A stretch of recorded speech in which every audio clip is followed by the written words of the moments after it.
Okay, so this will be the lecture on Naïve Bayes. And we'll be talking about what classification is in terms of machine learning and how we can tie conditional independence, which we've been talking about over the last couple lectures, and Bayes' theorem into the Naïve Bayes classifier, which is a machine learning algorithm.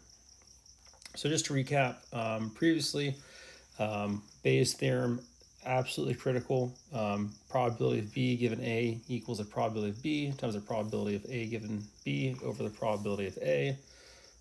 With Bayes' theorem, one of the nice things is that it's really you can say it's a bidirectional algorithm where if you have this side, you can calculate that, or if you have this side, you can go that way and calculate the probability of B given A.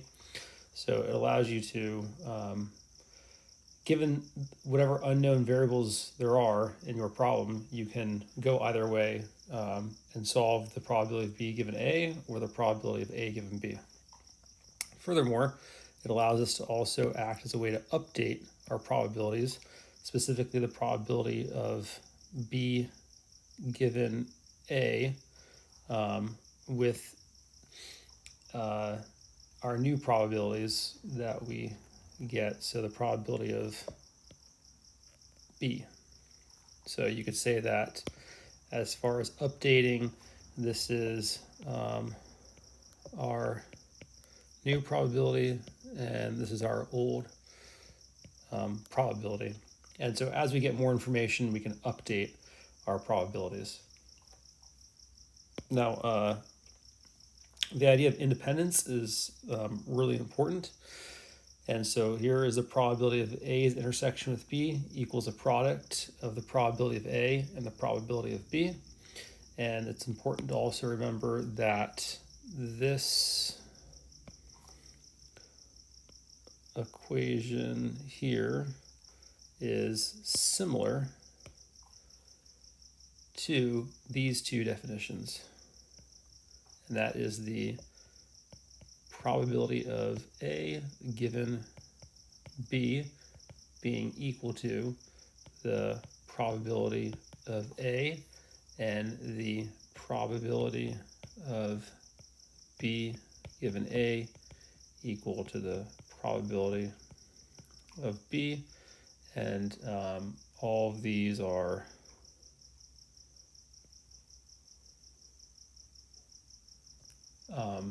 equivalent definitions of independence for A and B.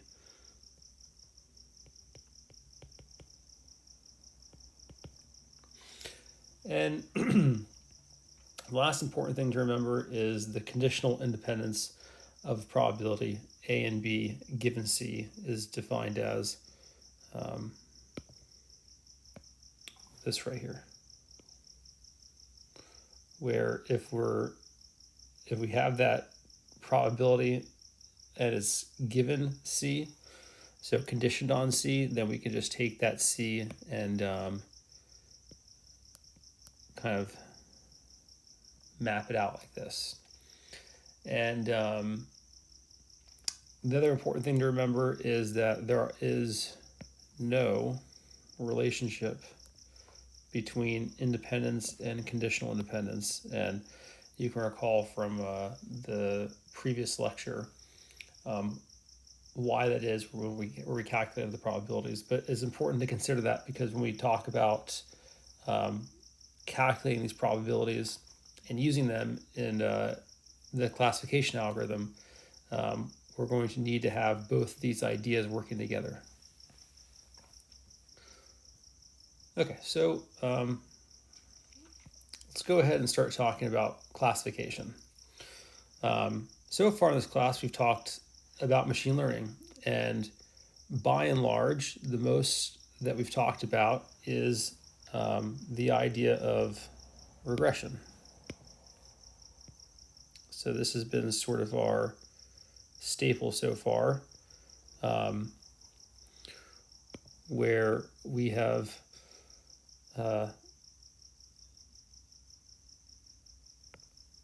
labeled data, which means we're doing supervised learning because we have X, which is our data, and then we have y, which are our labels. So that means we're doing supervised learning. And we were doing quantitative prediction, which means that with regression, we were looking at continuous values to predict. So for example, the number of minutes it took to get from home to school. So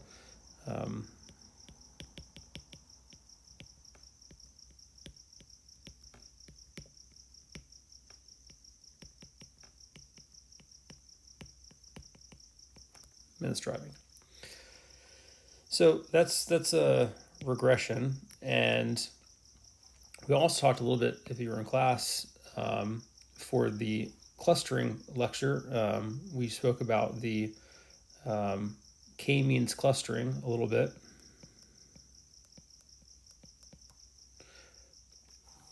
Which is a form of unsupervised learning, because in k-means clustering, we have unlabeled data. So we have x, but our y, we don't have those. So we have to infer essentially clusters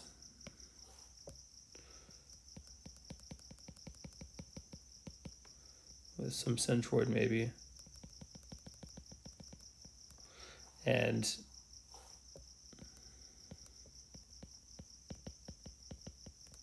so that was kind of the point of k-means. And there's other things too, like dimensionality reduction. So this could be something like principal component analysis or PCA.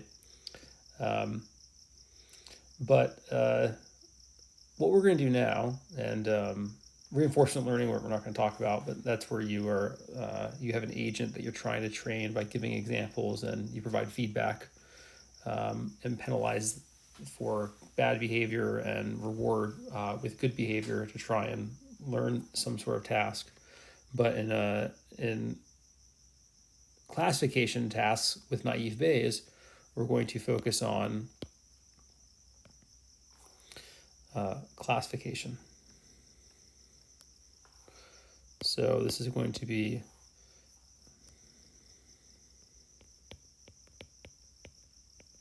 classes. So for example, good or bad, or 1 and 0. So all types of classes of classification. And really, what this is right here is some boundary where this could be class 2, this could be class 3, and this could be class 1. And so the data that falls in those are classes. It's similar to clustering in the sense that you're trying to find, like you're trying to section off data and assign it some sort of class. It's just in classification with supervised learning, we have the labels. So we can, we know what those classes already are, and we're just trying to learn how to predict future unseen data into those classes. With clustering and unsupervised learning, we don't know what the classes are, but we're trying to guess what they could be or what they could represent based on the type of clusters that we find of our data.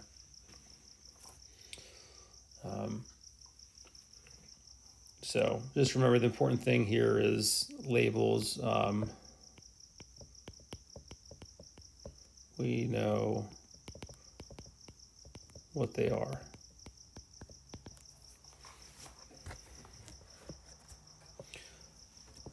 Okay, so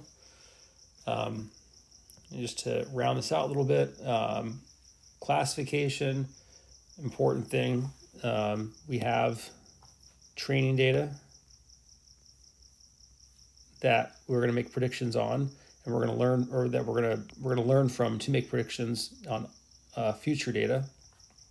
And we have some sort of response variable, and the response variable is just a fancy way of saying our y sub i's. So it's typically a vector of y's. So y1, y2, yn, and these are just our labels.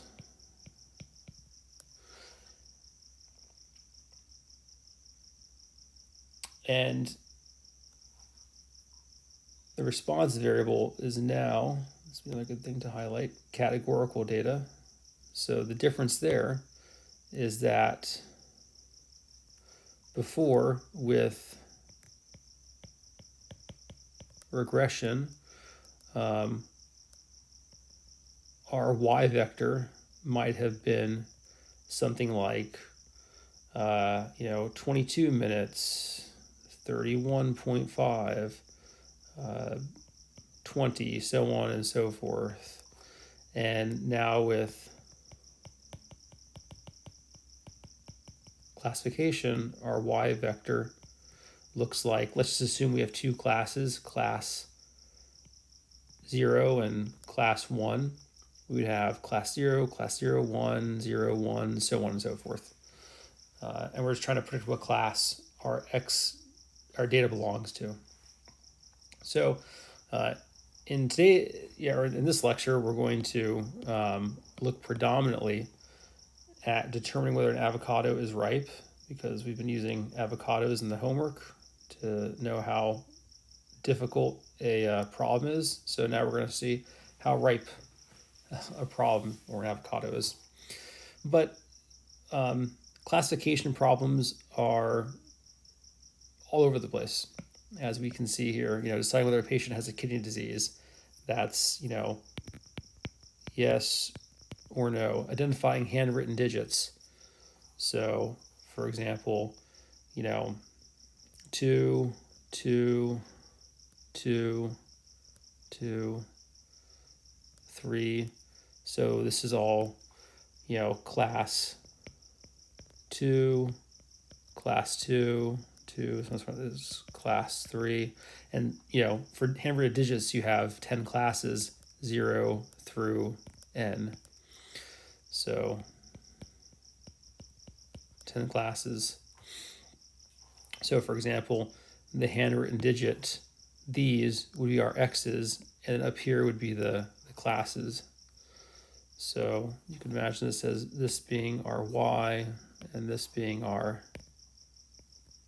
x.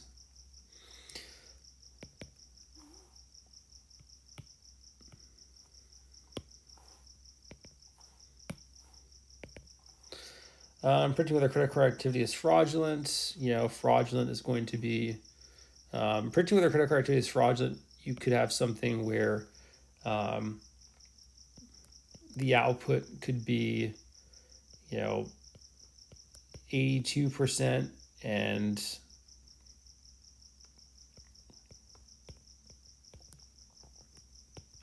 yes and no. And so then we would predict yes. So this would be like an example of a probability distribution that comes out of the model for classification, and then whichever one has a higher probability is what we choose. Predicting whether you'll be late to school or not, those are that's another yes or no. You can't be, you can't have maybe so. I mean, maybe, but typically this would be like a yes or no kind of prediction as well. But today we're going to focus on this one, determining whether an avocado is ripe or not. So here we have an example of some data, and we have our color. This is our x sub 1, and we have our ripeness, which is our y, our answers. And you have a green-black avocado, and you want to know if it's ripe. So that's the problem statement, and particularly a green-black avocado. And we want to know if it's ripe. So that's the question. And based on this data, would you predict that the avocado is ripe or unripe? And the easy way of doing that is that we're going to just start counting through this data, and let's see what we have. So we'll just start by highlighting. All right, so green-black avocados.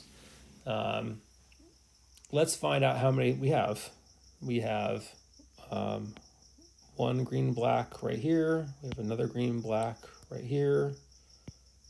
another one right here, another one right here, and another one right here.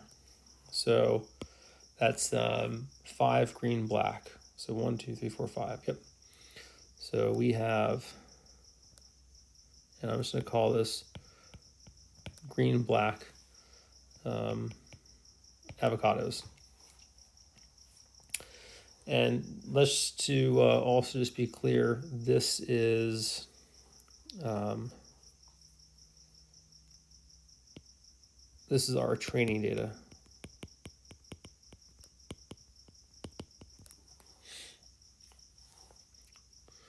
So based on this data, are we going to predict ripe or unripe? Well, we know we have 5 green, black avocados. We've got also 1, 2, 3, 4, 5, 6, 7, 8, 9, 10. We've got 11.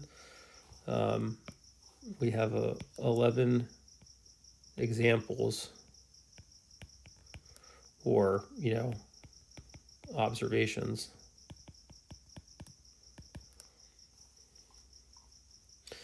So let's just count real quick how many of them are ripe.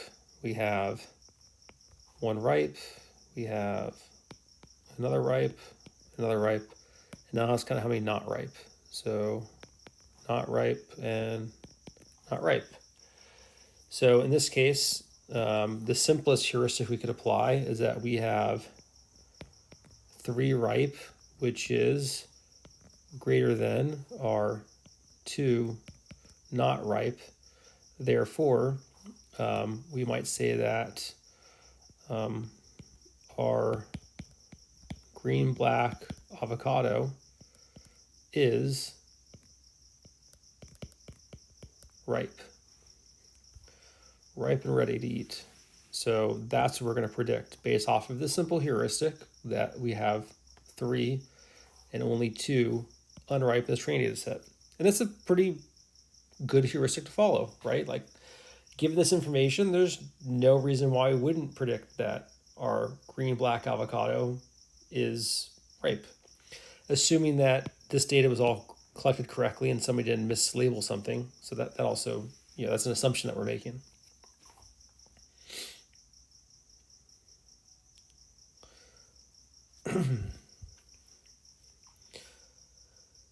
So what we did here is we really calculated 2 probabilities. So the probability that we have a ripe given a green, black avocado was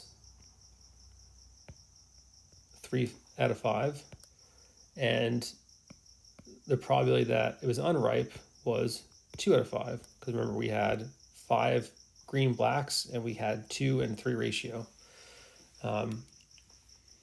And if we want to think about this in terms of our hypothesis function that we've had in the past, what we did essentially is we had a hypothesis function which said, I'll stick to the nomenclature. We had a green, black avocado, and that predicted ripe.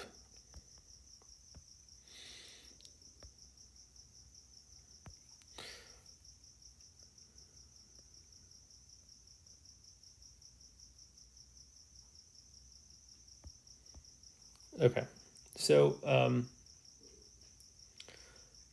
based on these 2 probabilities, it makes sense that we would choose the class with the larger probability. Therefore, we chose this one because it's 3/5. So we're assuming that it's ripe. Now, when we estimate probabilities, if you think back to what is it that we're trying to do when it comes to I mean, in general, this is sure with regards to machine learning, but more simply, what is it that we're trying to do? We're trying to determine the probability of ripe or unripe, given that we have a green, black avocado. And as far as like a universal approximator for this type of question goes, yeah, we would like to estimate that for the entire world and or the universe of all green, black avocados. And if we knew that and we were able to do that, we would have our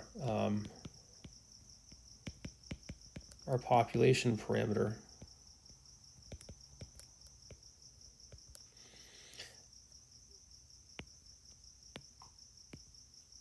However, and that, the population parameter for both of these probabilities. However, we don't have that, and all we have is a training data set right here. And that training data set is at best just a representative of the real world. And the thing in the real world that we're representing is the data generating process for ripe avocados, and trying to determine if an avocado, given certain features, in this case, the feature of it being a green-black versus maybe a purple-black or bright green. So our color is green-black, what's the likelihood that it's going to be ripe? And so to do this, we have to look at and consider sample proportions. And that's just a fancy way of saying a sample statistic.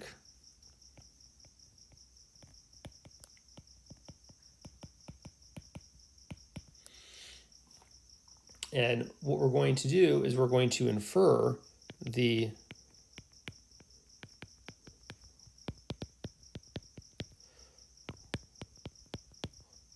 guess or infer the population parameter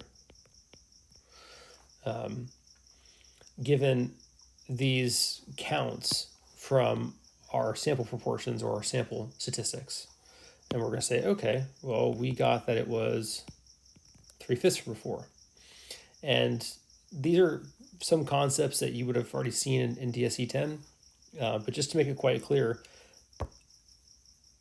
of course, at the theoretical maximum, our training set becomes the population parameter. However, we can never really get there. All we have is samples of data. But the larger of a sample that we have, the more confidence we have in that our data represents the real world data generating process better and better. So think about the law of large numbers that it applies here. Okay, so where does this leave us? Well, we know we have a green-black avocado, and we want to know how ripe it is. So this is the first probability that we want to calculate. And we've already done that, but just to write it here, because now we're going to start getting a little more complicated, and we're going to bring in Bayes' theorem.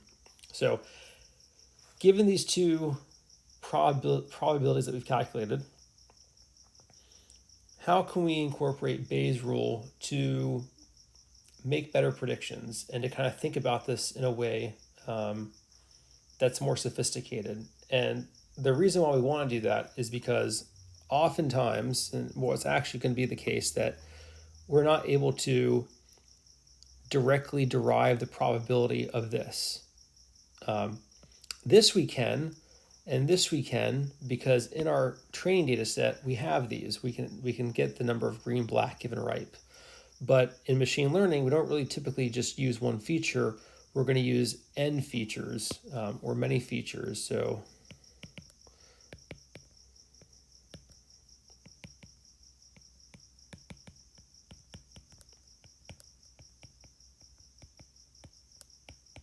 like this is the one feature.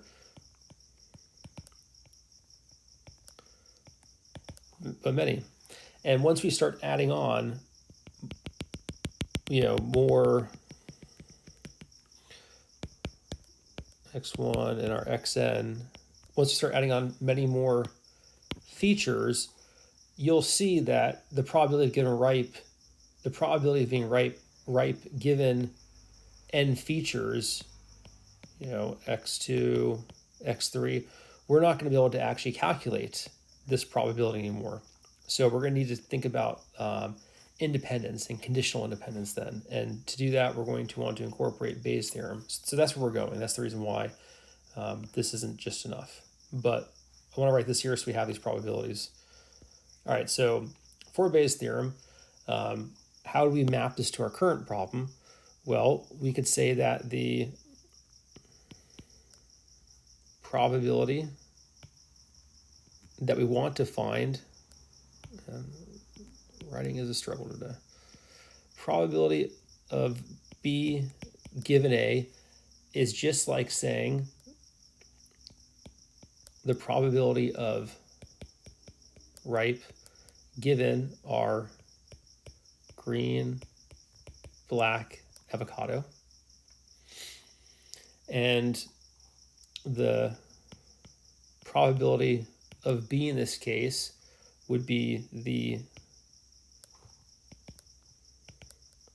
probability of having a ripe avocado.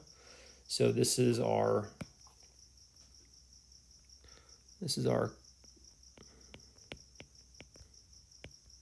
class, because remember, our class in this case is either unripe or ripe. Those are our two Y's, our two classes. So our class equals ripe and not ripe. And the probability, the probability of A is just in this case going to be the probability of having a green, black avocado. So we would actually describe this as our feature.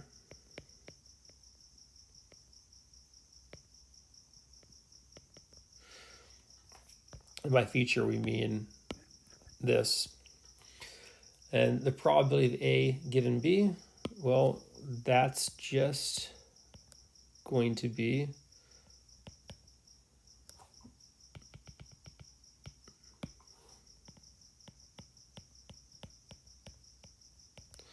the probability of a green, black avocado given that's ripe.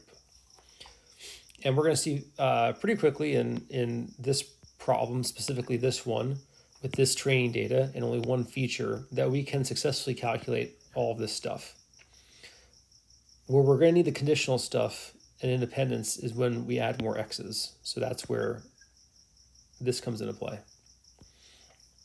But for now, let's see if we can actually do this. So let's start by making some notations on our training data.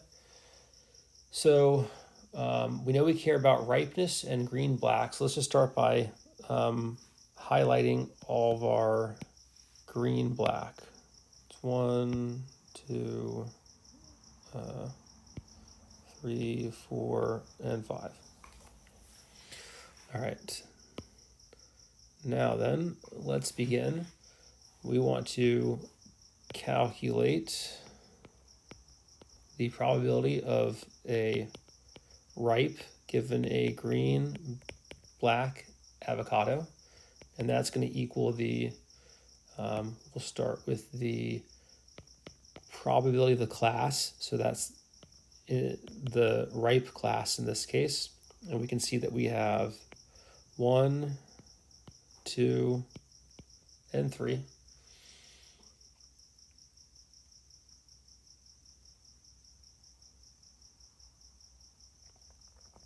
And we have, actually, that's going to be confusing to write it that way. Let's write it this way. 1, 2, 3, 4, 5, 6, and 7. And we're going to also then need to multiply this by the probability of a green, black avocado given that it's ripe. So for that, we're going to have ripe, green, black, that's 1, ripe, green, black, that's 2, and ripe, green, black, that's 3. So we can just do 1, 2, 3, and then let's divide this by, let's go for purple next, the probability of our features. That's going to be the probability that we have a green, black avocado. I think we're going to have 5 of those. 1, 2, 3, 4, 5. Yep. So that's going to be, I already did that in green.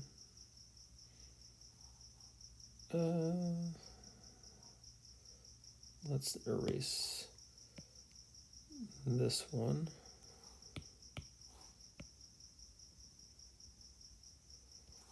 And let's put these in purple, just so that's not confusing for anybody. So green, black will be 5 of those. So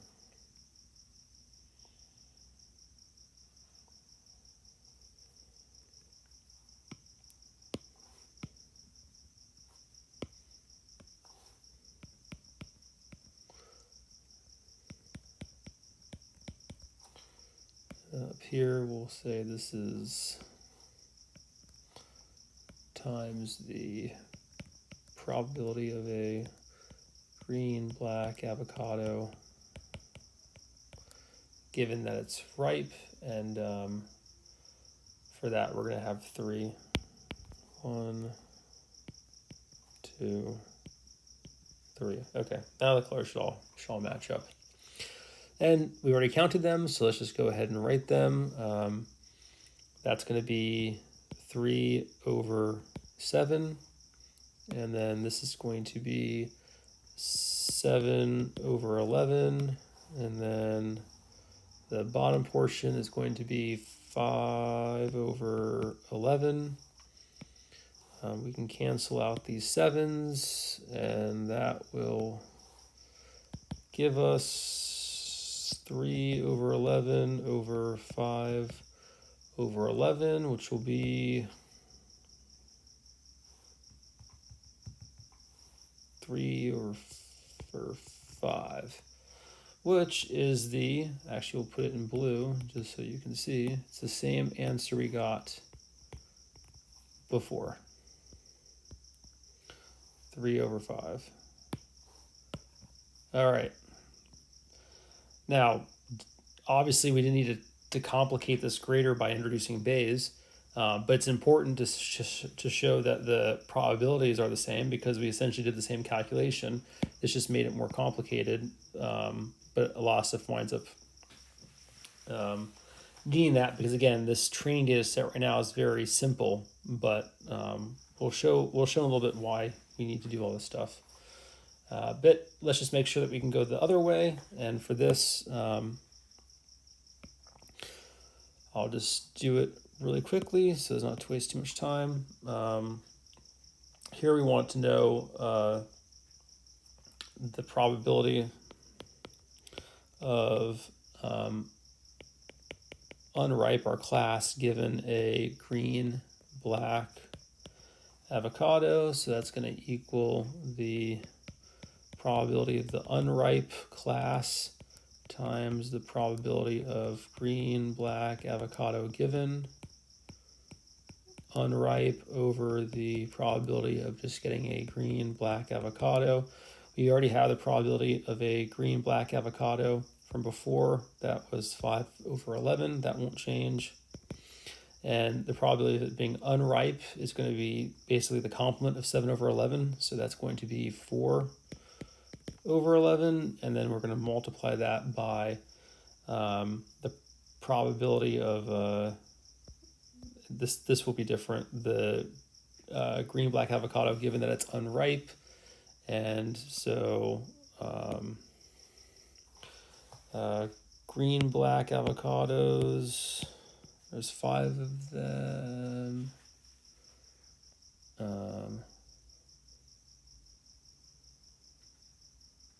Let's see. Given that it's unripe, so no, I have messed that up.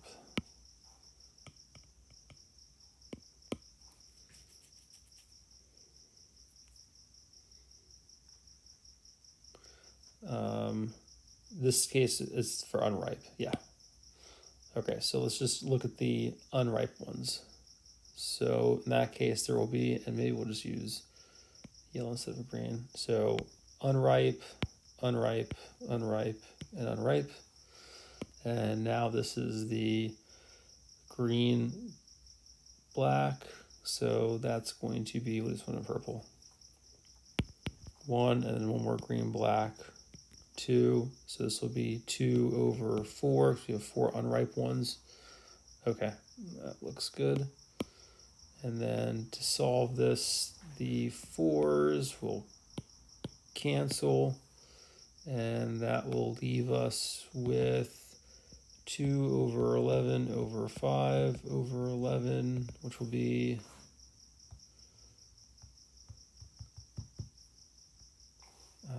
2 over 5, which again matches, yep, 2 over 5, what we had over here. Okay, good. So it's important, if those didn't match, then we'd have bigger issues. But let's think about what we've done here, because a really important thing to think about this is the idea of the denominator being the features, or the feature in this case. So this is an important thing to think about. In here, we saw that 511 was the same for both of these. So really what we really only care about doing is figuring out the numerator. And if the denominator is the same, whichever numerator is larger, will give us the answer that we need. For example, if you had 2/4 and 3/4, 3/4 is bigger than 2/4, so we know 3 is bigger. So what we're looking at is the proportionality to something. So let's think about this. The probability of ripe given GBA is equal to, and we could say it's really the proportional to. And so in math, this symbol here is proportional.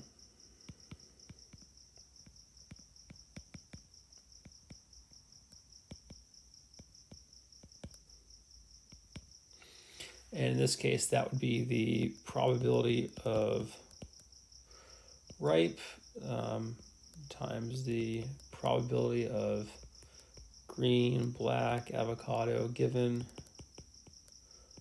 ripe. And this one would be the probability of unripe times the probability of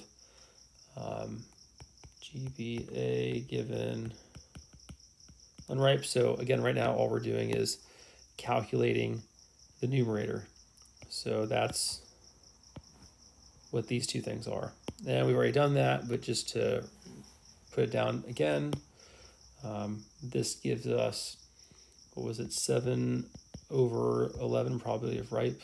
Yep, 711 times 3 7th times 3 over 7, which equals 311. Yep, 311. 2/5. 311, yeah, because we are looking at the numerator, not the denominator nor the outcome. 3/11, and this was what, 411 times 2/4 equals, yep, 211. And we see that this is still larger.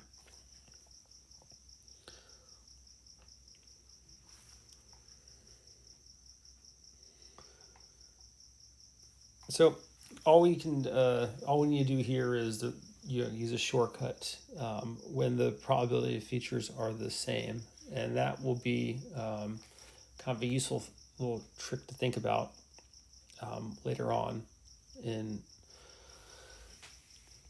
But for now, let's talk about classification and conditional independence, and how we can kind of amplify the feature space and have more X's. So let's say right now we have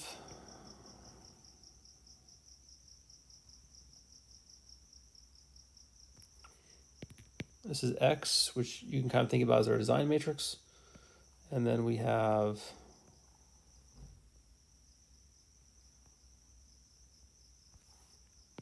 Y, which are our classes.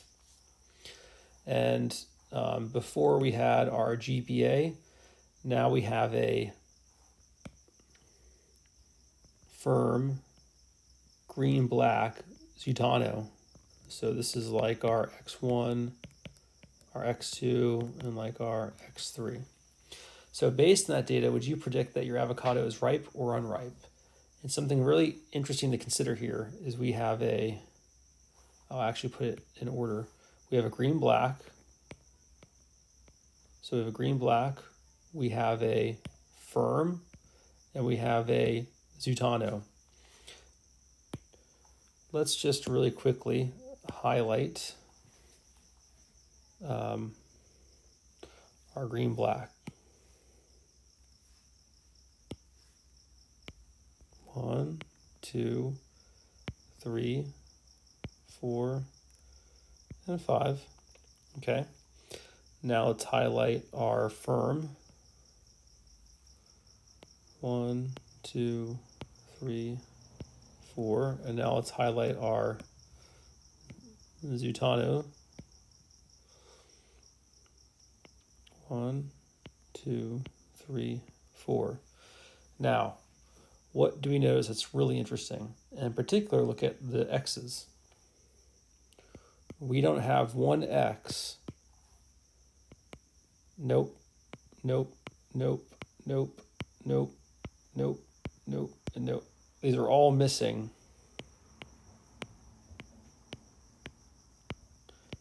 Some piece of the puzzle. So we don't actually have this in our data set. So before, how we calculate the probabilities, that is no longer available to us because we don't have that. We have to find some other way to calculate this stuff now. That's the big problem here that we're trying to solve, is we have this data and we need to calculate, but we don't have an example that we can draw from like we did before. That's ultimately what we're doing. And just to make it a little bit more explicit, what this winds up being is the probability of a ripe avocado being firm, green, black, and Zutano in our data set is equal to 0. We don't have any notion of this. And the probability of it being unripe is also 0. So do we just calculate 0 over 0? Like, what the heck?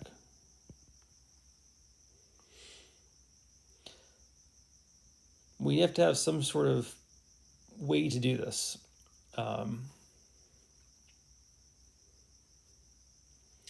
We don't see this in our data set.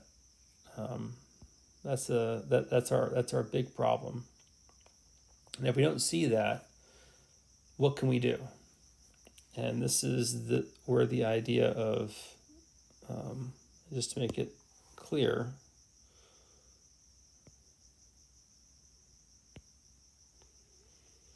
so these probabilities we don't know. And because we haven't seen it in our data set, this particular combination of features, it doesn't mean that we pack up and go home and that we can't wind up predicting if this will be a ripe or unripe avocado. It's just that we need to think about the probabilities a little bit differently. So we have to make an assumption. You'll find in life that life is all about assumptions. And that's no different in machine learning.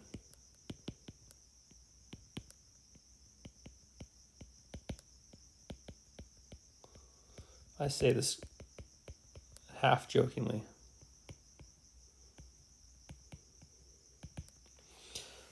But really, we need to make assumptions because we can't directly calculate those probabilities anymore.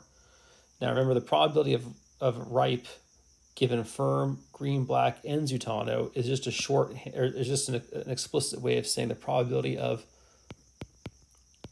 our class given our features for, this observation or for this outcome. Because in life, eventually we may come across a firm green, black, Zutano, and I definitely want to know if that is a ripe or unripe avocado. So what does this mean?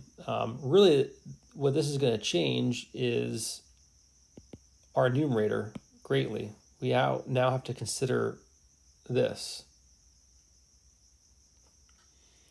whole thing. And what we can do is what we've done before in other lectures is assume conditional independence. Now, what does that mean? That means that the probability of firm, green, black, and Zutano. So again, this is not this, it is that. Maybe I'll just draw this. We're going to apply the conditional independent probability assumption because this looks a lot like,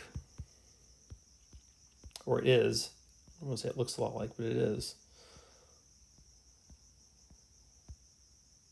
this right here.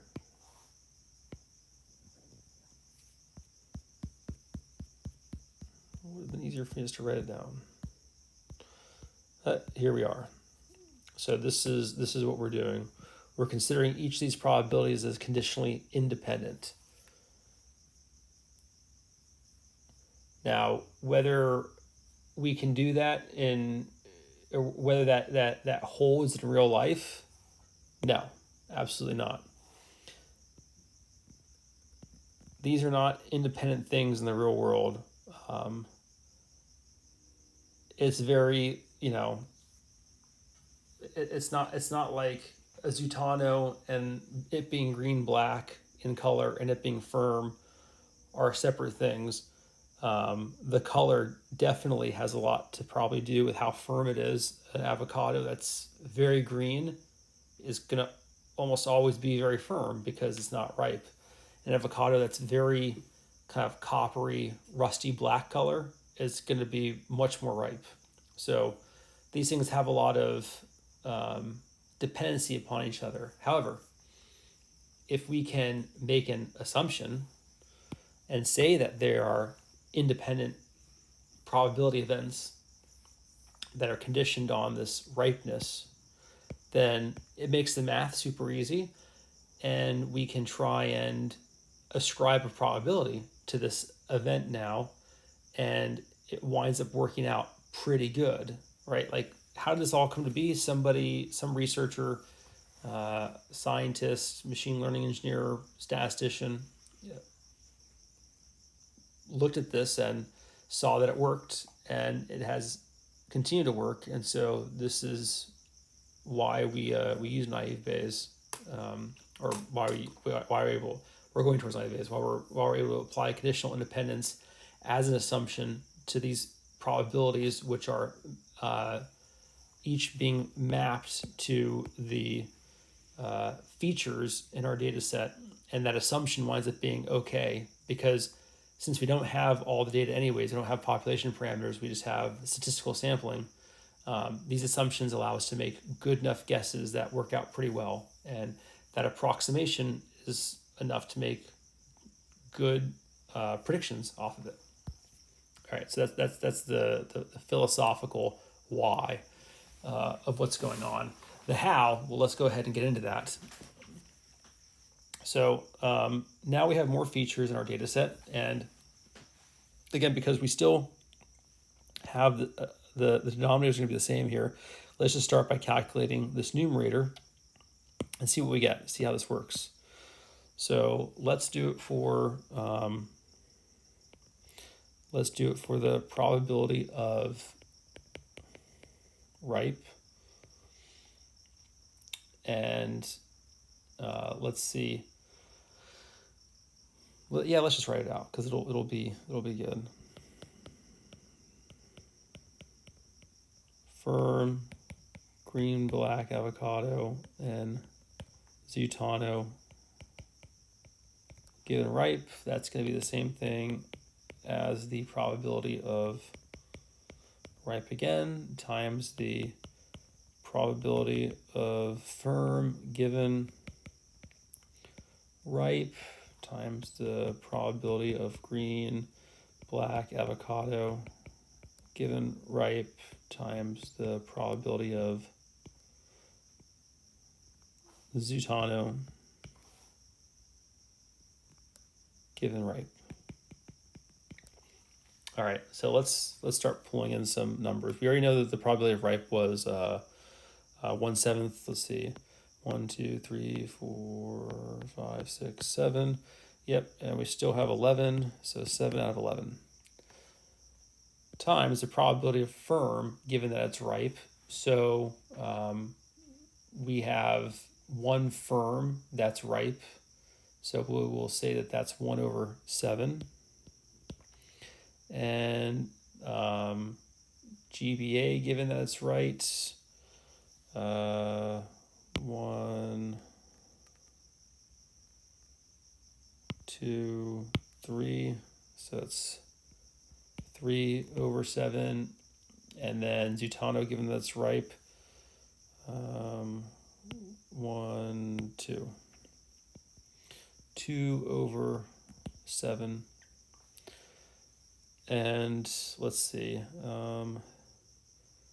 let's make this easy on ourselves. 7s cancel out, and this gives us 3 times 2 is 6/11 times 7 times 7, 49, 539, I believe. And again, this of course assumes that this entire problem here is conditionally independent. Well, okay, let me say it another way. Because this is a small distinction, we assume the features, I'll give it a triple underline, are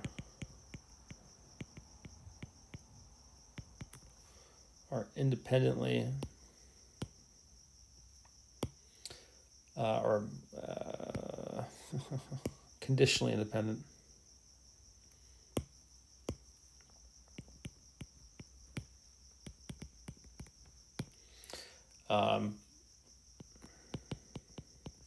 Given the class of ripe or unripe. Okay, so we calculated that 6/539. Beautiful. Now let's do the same thing for unripe.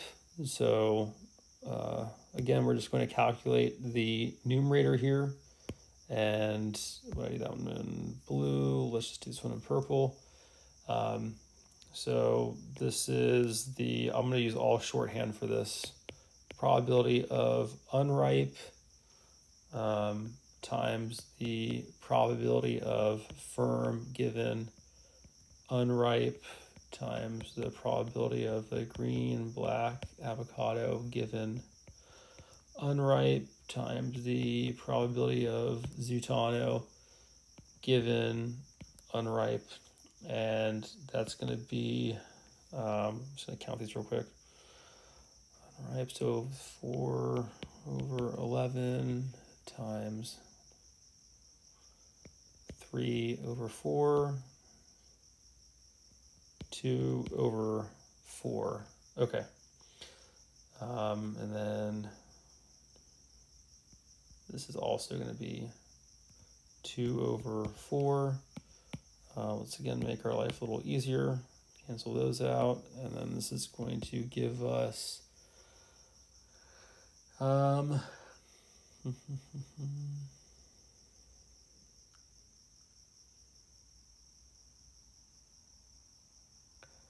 we can also we can also clean this up, um, and just have 1 on the numerator. So that will give us 3 over. That will be 1/2 times 1/2, 4 times 11, 44. Right. So just to make clear, we just made these 1/2 and 1/2. Okay, so now then,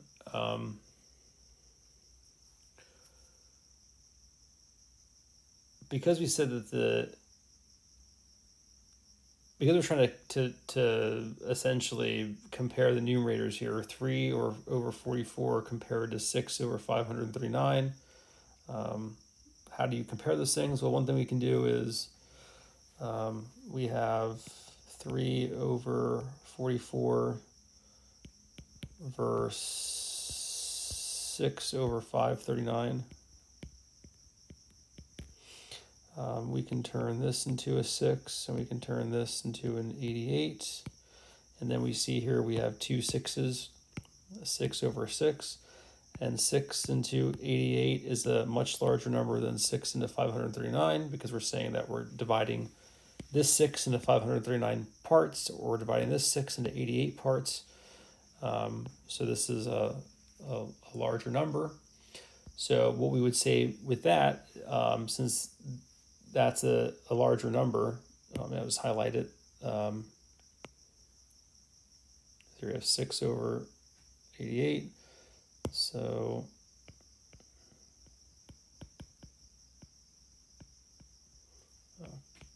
come on.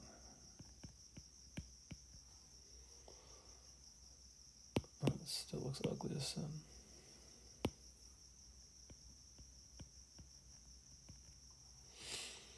So we're going to go ahead and predict that our avocado is not ripe, because that was larger. So if we put this into what we're used to seeing with our hypothesis functions, we say the hypothesis function of firm. And the reason why I keep doing this is because I want to make it quite clear that we're taking these x's and we're inputting it into some function, and that function is going to do something and then give us out our answer. So that is a firm green black avocado. That's a Zutano, and if you put those 3 features as parameters into our hypothesis function, out of it you will get unripe. Now, how do you get unripe? Well, the way we did it is we calculated the numerators for both cases of ripe and unripe, given these same set of parameters or attributes or features. Sorry, and out of it we got 2 probabilities and or 2 proportions. We just picked the one that was larger as our prediction. So this is going to set us up nicely for Naïve Bayes, because the classifier that we just created ourselves with doing this simple probability calculations, well, it was simple, and we moved to having conditional independence, or the assumption of conditional independence, because our features were not representative as a complete unit within our data set. So we had to calculate these probabilities individually and then multiply them to come up with it, with the assumption that they're independent. And now we're going to take what we've learned from that and we're going to apply it to Naïve Bayes. So in the Naïve Bayes classifier, one of the main things to think about, and when we write it as a probability of class given features equals a probability of class times the probability of features given class over the probability of features, is that we're always going to be calculating the numerator. And this goes back to why we did that in the previous few slides, is because when we think about calculating these probabilities as it relates to the Naïve Bayes classifier, our features in the denominator here, regardless of what class it is that we're trying to predict, won't change. It's just the features. So, and it's all of our features. So that won't really matter.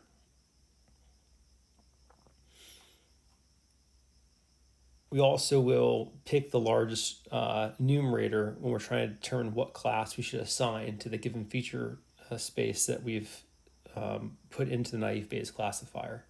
And this will probably, when we do this demo in class, and the Naïve Bayes classifier will actually code it from scratch in class. So that will be nice to also see what's going on and kind of how it works.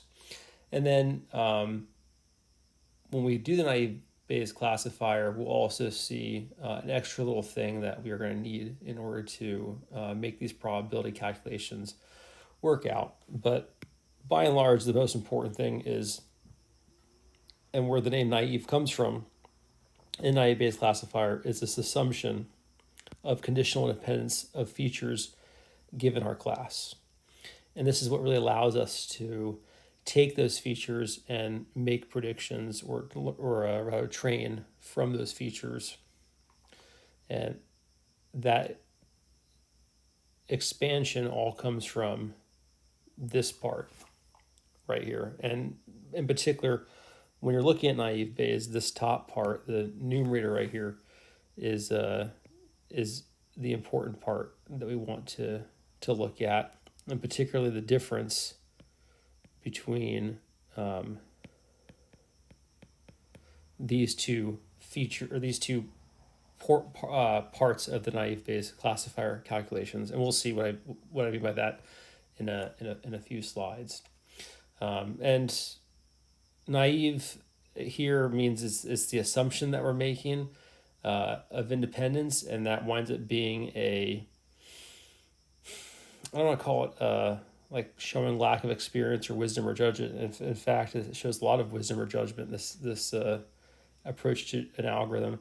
But it's from the fact that we don't have total knowledge of the real world, and so we're making a lot of assumptions that allows us to have a lack of total insight or understanding of the problem space given our simplistic features when the real world is much more complex. So that's where the naive part of Naïve Bayes comes from, and the Bayes part, of course, from the Bayes theorem that we're using. Okay, so now let's go ahead and do the same exact example from before, but let's do it with a different type of avocado now. So now we have a soft green black Haas avocado. And if I use shorthand, it will be S for soft, green, black, and Haas. All right, so let's start by calculating the top part of the Naïve Bayes theorem, which again is going to be, let's write the full thing out first. The probability of ripe given our features, so soft, green, black,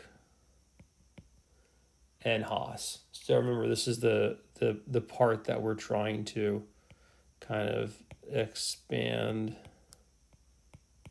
out via conditional assumption. Okay, so what does that look like? So that looks like the probability of I'll just spell it ripe, it's easy. Ripe times the probability of soft given ripe times the probability of green black given ripe times the probability of Haas given ripe. Okay, let's quickly just calculate these, and since I'm going to do the unripe one too here, let me just move this up a little bit real quick. All right.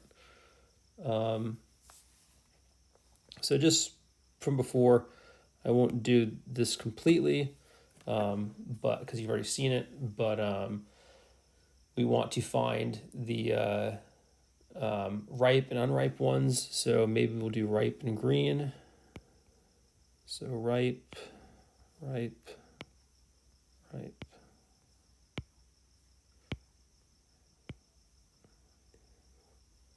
So that's 7 ripe. And then unripe, 1, 2, 3, 4. 4 unripe. And so we'll just use those in our calculations.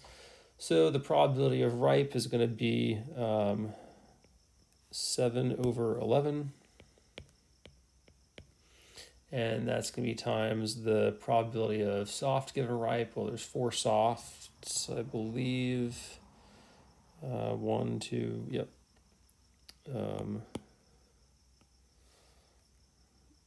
1, 2, 3, 4. And then the green, black, we have 1,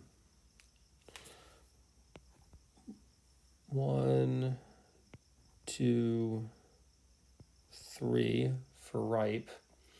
And Haas, we have 1, 2, 3, 4, 5. Okay, so let's write those real quick. And you know what? I'm just going to do this whole thing in green to make it match. So this is going to be ripe will be 7 over 11 times 4 over 7 times 3 over 7 times 5 over 7. So that's going to equal something. What that something is right now is not important for the moment, but it will give us a probability. And then the next one that we're going to do, because we did this for ripe, and remember, this is our features, and given these features, we wanted the probability of ripe versus unripe. So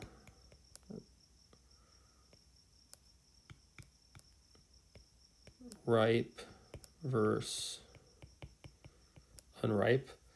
So this is ripe, and now we're going to do the probability of unripe times the probability unripe times the probability of GB given unripe times the probability of Haas given unripe, and just in case. Okay, so I've already circled them, so why not? So here we have, for the unripes, we have how many are soft? Well, we have none. And for green, black, we have,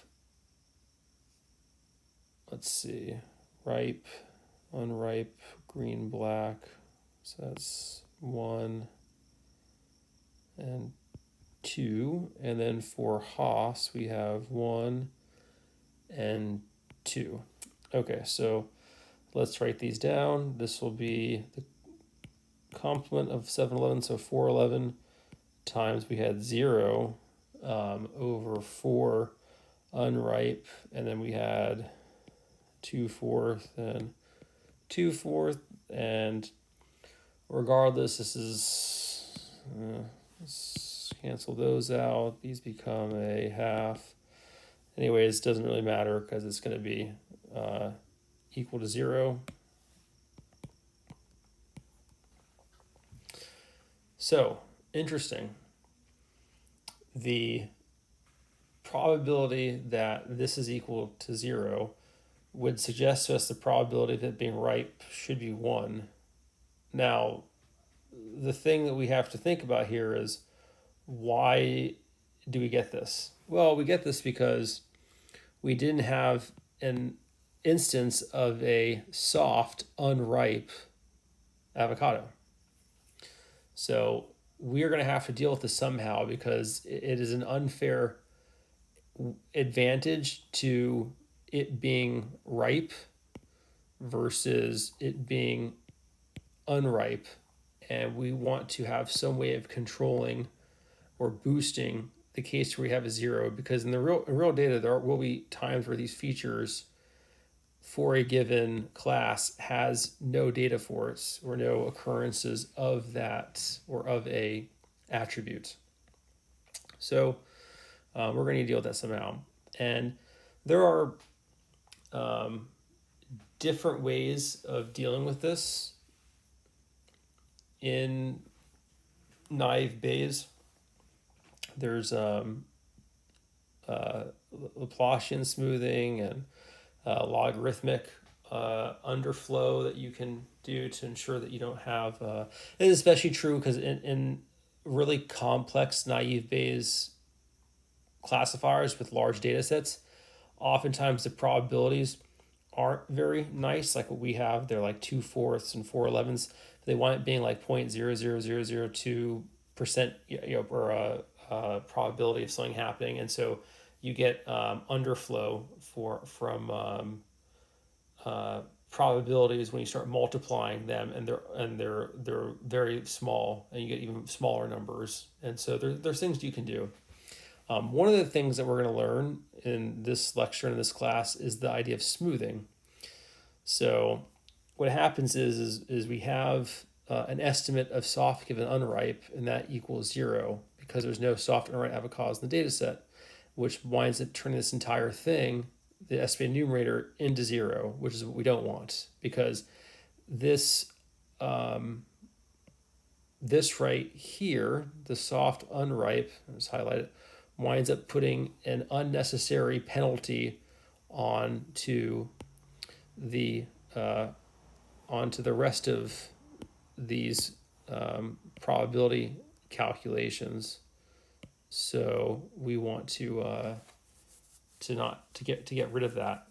And one way to get rid of that is by just doing something simple as adding 1, and that's what smoothing is. When you smooth, just add 1. How's that for a slogan? We'll put a little star next to it too. 3 stars. With maybe like that's fine. A little firework. All right, so just add 1. So this is our calculation without smoothing. And you see here that this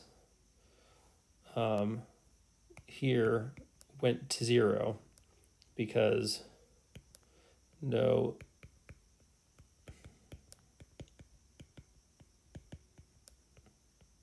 and when this goes to 0, it winds up also kind of messing up these ones as well, and the whole thing just gets kind of, it's a catastrophe. This whole thing goes to 0, and that's not what we want. So with smoothing, we want doing something pretty creative, and that's where we just add a 1 right here. So, all right, sorry, it says +1, so no point in doing that. And we wind up adding a +1 here and a +1 here. And you might be thinking, okay, so smoothing, +1 to the count of every group whenever we're estimating a conditional probability. So this is kind of like a blanket sort of operation that we do to all conditional probabilities. Now note, conditional probabilities, you don't do it to this one. So this is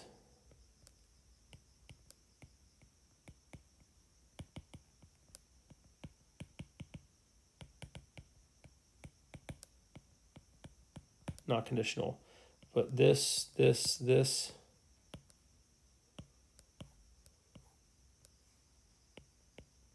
or +1. Okay. Now, that's makes sense. The thing that may not make sense is what are these 3 +1s here? Why do we have that? We see them all over the place. Well, the reason why is simple, and that's essentially +3 because we have 3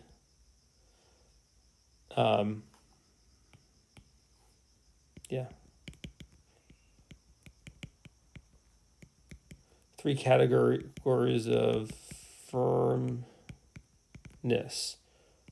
which are firm, medium, and soft. So that's why we add those 3 there, because there's 3 occurrences of them. So 1/3, 1/3, and 1/3, so that the smoothing is even across all possibilities of either one of these 3 occurring. So with smoothing, what would our calculations look like? Well, let's start by calculating the ripe, and then we'll go and do the unripe, and we'll see what this looks like. So here we have, let's do it again, probability of ripe given soft, green, black, Haas, avocado. So what does that look like? This is the probability of ripe times the probability of soft given ripe times the probability of soft, green, black given ripe times the probability of Haas given ripe. Okay, so first things first, the probability of ripe was what, 7/11? 7/11. Note, actually, nope, I won't do that yet. Times the probability of a, well, let me just, so make it easy. Ripe, ripe, ripe, ripe, ripe, and ripe. Okay. So we'll go with green again, and we'll do all of our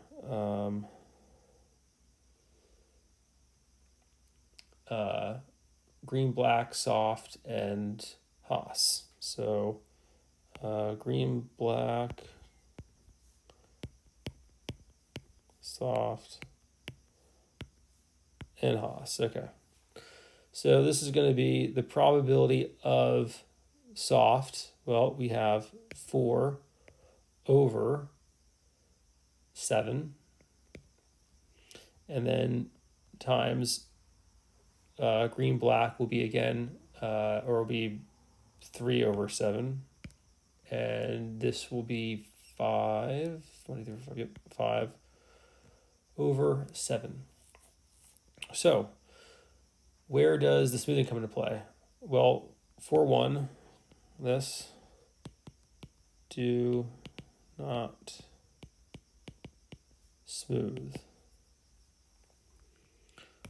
So 4 +1, 3 +1, 5 +1. We add +1 to the numerator.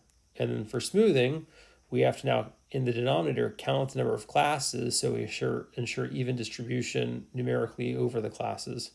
Well, for ripeness, or softness, I think I said firmness. That's not correct.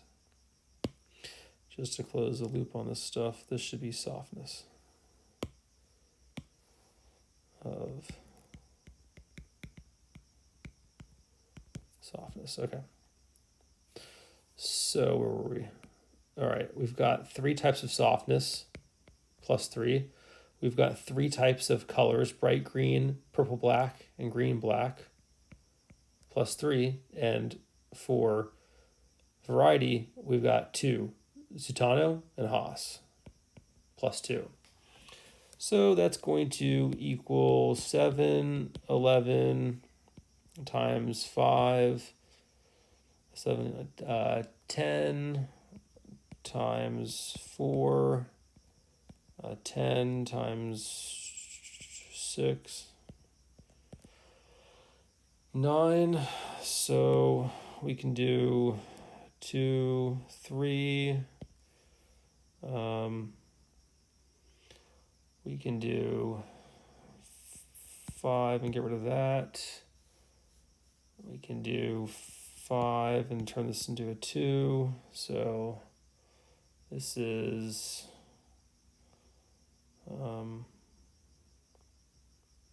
that 2 is also gone because of that 10. So this would be 7 times 2. This is going to be equal to 14 over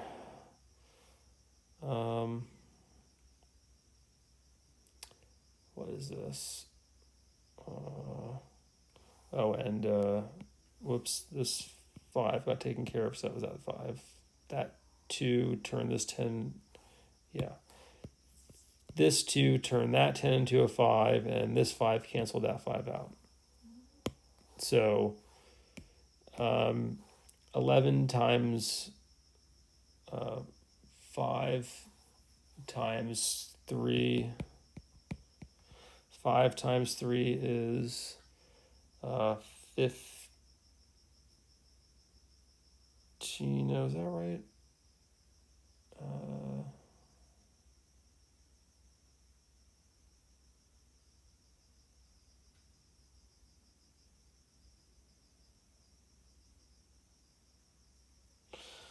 It's too late for arithmetic. All right, this should be 165. Yeah. I think I made a typo over there. But yeah, it should be 11 times 5 times 3. Yeah, that looks correct. Ultimately, it's not going to matter too much, but it's good to 11 times 5 is 55 times 3, 165. Yeah. Simple arithmetic mistake though on the exam. I don't really care too much about. But yeah, this is the important part is the smoothing and what we get, which is our final result of 14 over 165. Okay, and just to put the thing in that, this 3 relates to soft, medium, firm, and this 3 relates to green, black, purple, black, bright green, and this 2 is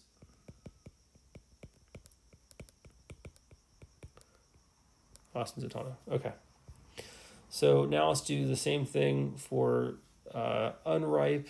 So this will be the probability of unripe given soft, green, black, and Haas. So that's just going to be the probability of unripe times the probability of soft given unripe times the probability of green, black given unripe times the probability of Haas given unripe.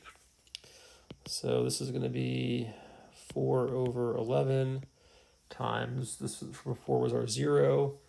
And we have 4 instances of these, so plus 3 plus 1 times, this one was 2/4 and the other one was 2/4, yeah.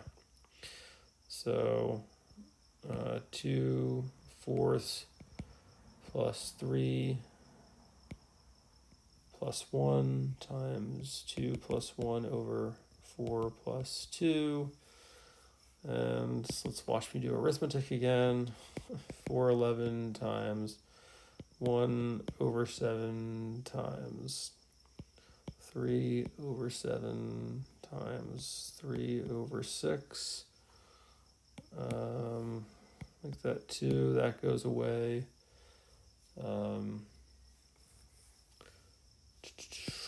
2, that goes away. And this winds up being 3 times 2, 6. 7 times 7 is 40. 2 times 11. 539, I think. We'll go with that. So that gives us the final calculation of ripe numerator and unripe numerator. And again, remember when I say numerator, we are talking about this. We're talking about this with no smoothing and with smoothing. This stays the same because it's the same features. Because given the same features, what's the class? So this is going to be equal to, what was it? For the love of God, 14, 165, 6, 5, 39. 14, 165, 6, 5, 39. This is definitely larger. So given soft, green, black, Haas, avocado, predict ripe.